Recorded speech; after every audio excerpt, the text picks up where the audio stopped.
অধ্যাপক মাওলানা মানফুজুর রহমান সাহেব পরিচালিত ঢাকায় অবস্থিত গ্লোবাল কওমি এডুকেশন ইনস্টিটিউটের পক্ষ থেকে আপনাদেরকে জানাই স্বাগতম। আসসালামু আলাইকুম রহমতুল্লাহি বরকাতুহু।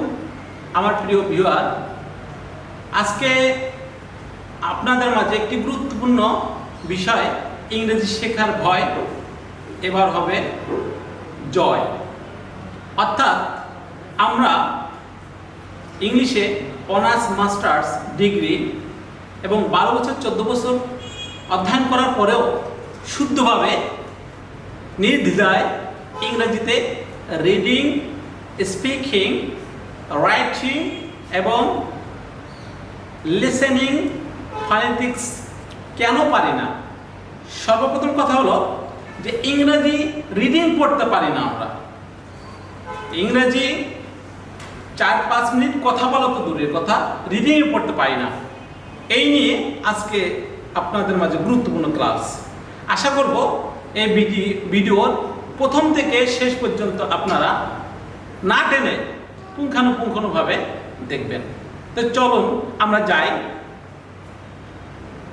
কিভাবে ইংরেজি রিডিং পড়ার কৌশল শেখা যায় এবং ইংরেজি স্পিকিং অর্থাৎ নির্দ্বিধায় কথা বলবো কিভাবে অনর্গল, এবং হাজার হাজার বাক্য এবং হাজার হাজার ওয়ার্ড মুখস্থ করা ছাড়াই মুখস্থ হয়ে যাবে, এবং ইংরেজি নির্দ্বিধায় কিভাবে অনুবাদ এবং ট্রান্সলেট করব সেই বিষয়ে গুরুত্বপূর্ণ আলোচনা করব।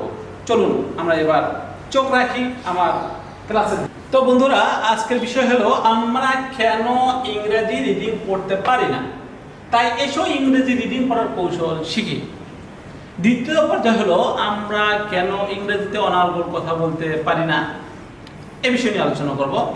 তৃতীয় নম্বর বিষয় হচ্ছে ইংরেজি রাইটিং অ্যান্ড গ্রামাটিক্যাল স্কিলস। চতুর্থ নম্বর বিষয় হচ্ছে ফনেটিক্স এবং লিসেনিং স্কিলস। তো বন্ধুরা, আজকে আলোচনা করব প্রথম যে ইংরেজি আমরা কেন রিডিং করতে পারি না।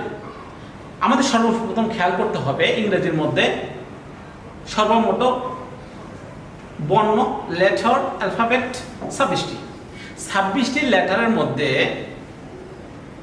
5টি লেটারকে বলা হয় ভাওয়েল। ইংরেজিতে বলে ভাওয়েল, বাংলায় স্বরবর্ণ, আরবিতে বলা হয় হারফিল্লত। তো ভাই, বাংলায় যে স্বরবর্ণ আছে 11টি, অ, আ, ই এভাবে 11টি, তদ্রূপ ইংরেজিতেও স্বরবর্ণ হচ্ছে 5টি, এ, ই, আই, ও, ইউ। তো বন্ধুরা, এ যে স্বরবর্ণটি, এই স্বরবর্ণ সম্পর্কে আমাদের জানতে হবে এটার কাজ কি। এটার কাজ হলো আকার, রস্যিকার, দীর্ঘিকার। যেমন বাংলার মধ্যে আমরা দেখি অনেক সময় যেমন আম, তাহলে বোঝা যাচ্ছে স্বরে আ, ম, আম। তদ্রূপ ইংরেজির মধ্যে ইংরেজি রিডিং পড়ার ক্ষেত্রে দেখা যায় যে এর উচ্চারণ অ, আ, এ, এই, এ, আ, অর্থাৎ বোঝা গেল বিভিন্ন ধরনের উচ্চারণ হচ্ছে। তো আমি যদি আসি, খেয়াল করবেন BALL বল। আচ্ছা, এটা আমরা ছোটবেলা থেকেই শিখে আসলাম, বল মুখস্থ করেছি। তাই যদি একটা নতুন শব্দ আসে, যেমন আমি বলি FATSER, তাহলে কি আমরা কি বলবো? এটা যদি বল হয়, বির পরে ও আসার কারণে যদি বিটা অকার হয়, তাহলে এফ এর পরে এ আসার কারণে এটা ফ হওয়ার কথা, ফদার হওয়ার কথা, কিন্তু আমরা কি বলছি? ফাদার, অর্থাৎ আকার বলেছি। এই দেখেন আকার। ঠিক আছে বন্ধুরা, এখন কথা হলো যে CAT, তাহলে কি হবে? শর্ট হওয়ার কথা ছিল, কিন্তু আমরা এখন কি বলছি? ক্যাট। আহা, আরেকটা প্রশ্ন আসে, সেটা হলো সি কে আবার আমরা কেন ক বললাম? কারণ বাংলার মধ্যে কিন্তু সকে ক বলি না, ইংরেজির মধ্যে সি কে কেন ক বললাম একটা প্রশ্ন থাকে। এরপরে কিন্তু আরবির মধ্যেও কিন্তু সিন কে কখনো ক উচ্চারণ করি না, কিন্তু ইংরেজির মধ্যে কেন সি কে ক বলা হলো, এটা কিন্তু একটা গুরুত্বপূর্ণ প্রশ্ন। ইনশাআল্লাহ আমরা পরবর্তী আলোচনা আসতেছি। তো দেখি সি কে, ঠিক আছে কই বললাম, তাহলে এক্ষেত্রে দেখা গেল CAT, তাহলে শর্ট হবে। যদি প্রথম বল হয় তাহলে এটা শর্ট হওয়ার কথা, না, আমরা বলছি ক্যাপ, তাহলে বোঝা গেল সি কে ক বললাম, আবার সি কে আবার এ কার উচ্চারণ করলাম। আচ্ছা, আমরা অনেক সময় বলি এ বি এল এ বল, আবার যারা ব্রিটিশ উচ্চারণ করে তারা বলে এই বল, যেমন I will treat the holy Quran, অর্থাৎ আই উইল বি এ বল, অর্থাৎ এটাকে এই বলি। আচ্ছা, আবার দেখা গেল সি এ আর ই সর হওয়ার কথা ছিল কিন্তু হচ্ছে কেয়ার, তাহলে বোঝা গেল এ উচ্চারণ হয়েছে। তো আমরা দ্বিতীয় দ্বন্দ্বের মধ্যে পড়ে যাই যখন ইংরেজিতে কোনো একটা নতুন ওয়ার্ড আসে। তো যেহেতু আমরা বাঙালি, সেহেতু আমরা সরাসরি মাতৃগর্ভ থেকে বাংলা ভাষা শিখেছি।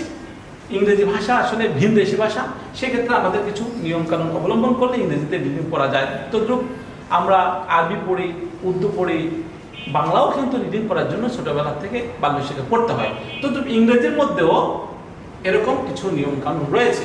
এই জন্য অনেক সময় দেখা যায় ইংরেজির ডিগ্রি পাস করার পরেও ইংরেজি পত্রিকা দিলে কিন্তু আমরা পড়তে পারি না।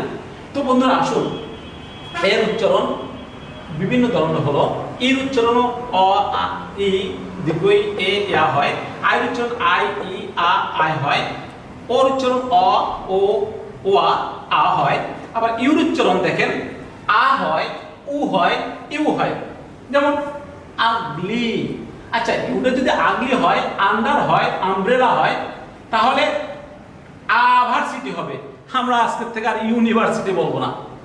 যেমন কিউট, তাহলে আমরা বলবো কাট, ইউনিয়ন বলবো না, আনিয়ন বলবো না।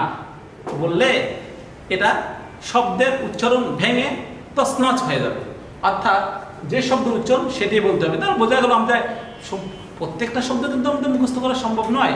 যদি আমরা আংশিক কিছু নিয়মকানুন জানা থাকে তাহলে কিন্তু আমরা রিডিং পড়তে পারছি, কিন্তু আমরা এদিকে ভ্রুক্ষেপ না করে আমরা শুধু মুখস্থ বিদ্যায় অভ্যস্ত। এই কারণে কিন্তু আমরা রিডিং পড়তে পারি না। আরও কিছু গুরুত্বপূর্ণ বিষয় একটু খেয়াল করুন। প্রত্যেকটা শব্দ আপনারা দেখতে পাচ্ছেন। তো ইংরেজি 5টি বর্ণ এ ই আই ও ইউ, এটার কাজ কি? তাহলে এটার কাজ হলো কি জানেন? এটার কাজ হলো অকার, ইকার, রস্যিকার দেওয়া। যেমন আরবির মধ্যে আলিফে ফাতা দেয়, আকার দেয়, ওয়াও জুম্মা দেয়, রস্যিকার দেয়, ইয়ায় কাসরা দেয়, রস্যিকার দেয়। তদ্রুপ ইংরেজির মধ্যেও এই 5টি বর্ণের কাজ কিন্তু একই রকম। আচ্ছা, এরপরে দেখা যাচ্ছে 5টি বর্ণই 26টি লেটারের মধ্যে চলে গেল, তাহলে বাকি থাকে গেল কত? 21টি বর্ণ। কয়টি বর্ণ থাকে? 21টি বর্ণ থাকে। 21টির মধ্যে হচ্ছে 2টি সেমি ভাওয়েল ডাব্লিউ ওয়াই, এই 2টিকে আমরা অর্ধ স্বরধ্বনি বলে থাকি, সেমি ভাওয়েল বলে থাকি, হাফ ভাওয়েল বলে থাকি। কিন্তু আমি আরবিতে বলি এটাকে নিসফ হারফুল্লাহ, অর্থাৎ অর্ধ স্বরধ্বনি। এটা ডাব্লিউ উচ্চারণ হবে ও, আর ওয়াই উচ্চারণ হবে ই। এখন এটা যদি শব্দের প্রথমে আসে তাহলে কনসোনেন্ট হিসেবে কাজ করে, আর যদি শব্দের মাঝখানে আসে তাহলে ভাওয়েল হিসেবে কাজ করে। তাহলে বোঝা গেল এটার আর বেশি কোনো ঝামেলা নাই। তাহলে চলে গেল 19টি শব্দ এখন আছে, 5টি আর 2টি 7টি শব্দ চলে গেল। এখন বাকি থাকে 19টি শব্দ। 19টির মধ্যে ব্যতিক্রম উচ্চারণ হলো সি জি এস টি। এখন দেখুন সি এর উচ্চারণ কত রকম হয়ে থাকে। যেমন দন্ত স এস এর মতো, ক তালব্য স। যেমন C I R C L E, circle. কিন্তু আমরা কার্কলও বলতে পারতাম। যদি এখানে সি টি ক্যাট হয় তাহলে এখানে কার্কল হবে না? এটা কিন্তু হাস্যকর। যদি আমি কার্কল বলি তাহলে কিন্তু এরা আমাকে মানবে না। কারণ কি জানেন? বলবে না সার্কলকে কার্কল বললাম, তাহলে আমি বলবো সি টি কাট হবে না, সাট হবে। তাহলে বোঝা গেল এটা কেউ মেনে নেবে না। তাহলে এত ধরনের উচ্চারণ কেন হয়? এটাই আমাদের প্রশ্ন। C I R C L E, circle. C A P এখানে হয়েছে খ্যাট, ক হয়েছে। তাহলে এখানে সিটা কিন্তু দন্ত স এস এর মতো, আবার সিটা ক হয়েছে, আবার সিটা দেখেন তালব্য স হয়েছে S O C I A L, social. তাহলে বোঝা গেল সি উচ্চারণ কিন্তু বিভিন্ন ধরনের হয়ে থাকে। তো আমাদের এই কেন হয়, কি জন্য হয়, কিন্তু অবশ্যই জানতে হবে।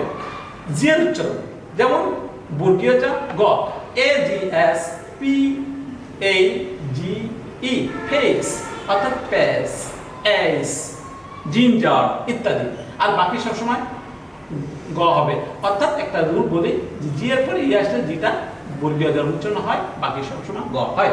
আচ্ছা, এস এর উচ্চারণ দেখেন, বর্গীয় যা দন্ত স তালব্য স, যেমন ট্রাইবস, TRIBES, ট্রাইবস, ট্রাইবস।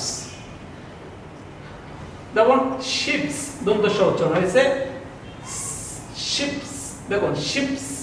আবার তালব্য স উচ্চারণ হয়েছে এশিয়া, ASIA, এশিয়া। তাহলে বোঝা গেল এস এর উচ্চারণ 3 রকম। টি এর উচ্চারণ আপনি অবাক হয়ে যাবেন। টি এর উচ্চারণটা দেখুন, তালব্য স চ থ দ, যেমন আর এ রে, TIO, রেটিও হওয়ার কথা ছিল, কিন্তু হয়েছে কি রেশিও।